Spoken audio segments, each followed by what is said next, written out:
अस्सलामुअलैकुम, I am Hasan Zakir. I will teach chemistry for 9th class. तो आज हमारा टॉपिक है कोऑर्डिनेट कोवलेंट बॉन्ड। तो इससे पहले हमने स्टडी करा था केमिकल बॉन्ड। इसके बाद इससे पहले वाली वीडियो में हमने कोवलेंट बॉन्ड भी पढ़ लिया। तो कोवलेंट बॉन्ड में क्या हो रही थी, म्यूचुअल शेयरिंग हो रही थी। और कोऑर्डिनेट कोवलेंट केमिकल बॉन्ड में आयन जो इलेक्ट्रॉन थे वो ट्रांसफ़र हो रहे थे। इसमें कंडीशन कुछ चेंज होगी। और जो एक एग्जाम्पल है वो जो एग्जाम्पल मैंने ले ली है वो है नाइट्रोजन की। इसके बाद भी एक एग्जाम्पल हम पढ़ेंगे, नेक्स्ट वीडियो में पढ़ेंगे, वो ऑक्सीजन की होगी, वाटर की होगी, वो कलेता एग्जाम्पल होगी। लेकिन आज जो स्टडी करें उसको जो समझने वाला टॉपिक है वो कोऑर्डिनेट कोवलेंट बॉन्ड का बजरिया एग्जाम्पल के जरिए हमने क्या करना है, with the help of example इसको समझना है। तो आपको समझाने से पहले मैं आपको ये बता दूं कि एक नाइट्रोजन का एटम एक ऐसा एटम होता है जिसके पास 5 इलेक्ट्रॉन होते हैं उसके आखिरी शेल में। यह आपको पिछली वीडियो में बता चुका हूँ मैं। आखिरी शेल में उसके 5 इलेक्ट्रॉन है। नाइट्रोजन का एटम का शेप में बना रहा हूँ जिससे आपके समझ में आ जाएगा नाइट्रोजन एटम एक्चुअली है क्या। वो इस वजह से बना रहा हूँ क्योंकि नाइट्रोजन एटम क्या है, सेंटर एटम है और इसी का काम है सारा का सारा इलेक्ट्रॉनों का लेन देन करना। ठीक है, तो उसने क्या करा, नाइट्रोजन ने, एक नाइट्रोजन का एटम है, एलिमेंट है नाइट्रोजन। ठीक है, पहले शेल में 2 इलेक्ट्रॉन आ गए। ठीक है, दूसरे शेल में कितने इलेक्ट्रॉन बचे, उसके पास 7 इलेक्ट्रॉन टोटली। तो इसका मतलब क्या है, दूसरे शेल में कितना इलेक्ट्रॉन बचते हैं, दूसरे में 5 इलेक्ट्रॉन बचे। तो उसने क्या करा, 5 इलेक्ट्रॉनों को यहाँ रखा।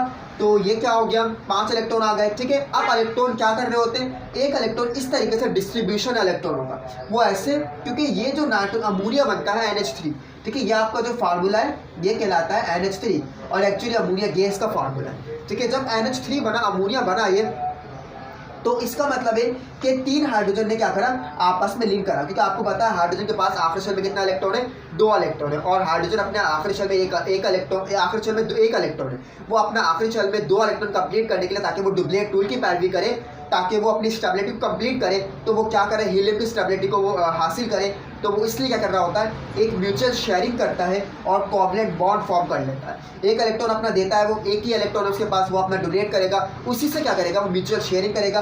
नाइट्रोजन के पास कितना इलेक्ट्रॉन आखिरी शेल में, 5 इलेक्ट्रॉन है। उसने 1 इलेक्ट्रॉन इसको दिया अब हाइड्रोजन को, और इसका क्या बना लिया, कोवलेंट बॉन्ड फॉर्म कर लिया। ठीक है, जैसे कि यहाँ फॉर्म हो रहा है। ठीक है, इसी तरीके से दूसरा हाइड्रोजन एटम आया उसके आखिरी शेल में 1 इलेक्ट्रॉन है। आपको पता है वो 1 इलेक्ट्रॉन अपना म्यूचुअल शेयरिंग कर वो डुप्लेट रूल को कंप्लीट करेगा, यानी आखिरी शेल के 2 इलेक्ट्रॉन को कंप्लीट करेगा। वो कैसे करेगा, वो बजरिया म्यूचुअल शेयरिंग करेगा, अपना इलेक्ट्रॉन उसको डोनेट करेगा। नाइट्रोजन के पास कितना इलेक्ट्रॉन आपको पता है, उसने शेयर कर लिया 1 इलेक्ट्रॉन, अब 4 बचते हैं उसके पास, इसने इससे भी शेयर कर लिया। अब नाइट्रोजन के पास कितना इलेक्ट्रॉन बचे, 3 इलेक्ट्रॉन बचते नाइट्रोजन के पास। ठीक है, इसी तरह नाइट्रोजन ने क्या करा, अपना तीसरा इलेक्ट्रॉन भी क्या कर लिया, शेयर कर लिया किसी दूसरे हाइड्रोजन एटम के साथ। और ये जो कंपाउंड बन गया ये कहलाता है क्या, कंपाउंड अमोनिया, और ये NH3 का फॉर्मूला। ठीक है, अब सवाल ये पैदा होता है, इलेक्ट्रॉनों का पूरा पेयर शेयर करता है कोवलेंट बॉन्ड के अंदर। और मैं आपको ये बता दूं, कोऑर्डिनेट कोवलेंट बॉन्ड जो है ना, वो special type of covalent bond ही है।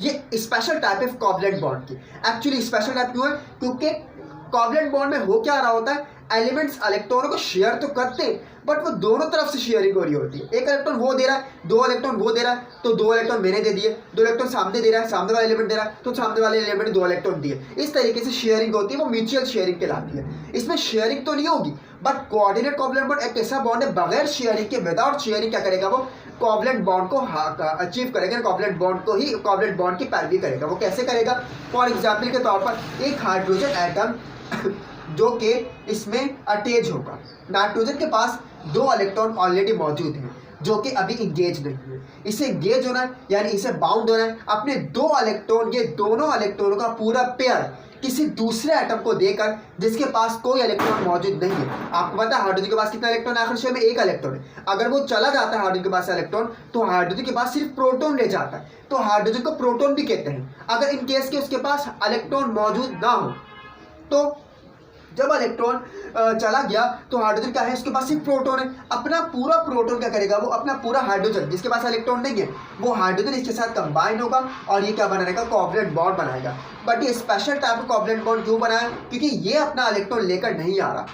कोवलेंट बॉन्ड में क्या हो रहा होता है, इलेक्ट्रॉन लेकर आता है दूसरा भी, और उसके पास भी एक इलेक्ट्रॉन होता है। एक इलेक्ट्रॉन से क्या करें, 2 इलेक्ट्रॉनों का पेयर बनाते, या 2 इलेक्ट्रॉन से पेयर बनाते, या 3 इलेक्ट्रॉनों से पेयर बनाते। लेकिन इस केस में क्या हो रहा है, इसके पास कोई इलेक्ट्रॉन मौजूद नहीं, इलेक्ट्रॉन मौजूद नहीं है, बिना इलेक्ट्रॉन के क्या हो रहा है, कंबाइन हो रहा है नाइट्रोजन के पास, क्योंकि नाइट्रोजन के पास 2 इलेक्ट्रॉन ऑलरेडी मौजूद है।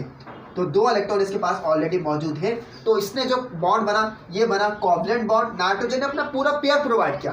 तो डेफिनेशन क्या होगी कोवैलेंट बॉन्ड की, कोऑर्डिनेट कोवैलेंट बॉन्ड की? वन एटम प्रोवाइड बॉन्ड की, वन एटम इलेक्ट्रॉन प्रोवाइड, एक एटम इलेक्ट्रॉन प्रोवाइड करेगा तो फॉर्म क्या होगा? कोऑर्डिनेट कोवैलेंट बॉन्ड फॉर्म होगा। तो आई होप आपके समझ में आया होगा। इसकी दूसरी एग्जाम्पल हम दूसरी वीडियो में हम डिस्कस करेंगे। दूसरी एग्जाम्पल क्या होगी? तो पहले वाली एग्जाम्पल से आपके समझ में आ रहा है कि एक आयनिक बॉन्ड की एग्जाम्पल जो कि अमोनिया थी, जो कि NH4 में तब्दील हुई, वो कैसे हुई। तो आई होप आपकी वीडियो समझ में आई होगी। नेक्स्ट वीडियो का इंतजार कीजिएगा जिसमें हमने दूसरी एग्जाम्पल डिस्कस करनी है कोऑर्डिनेट कोवैलेंट बॉन्ड की।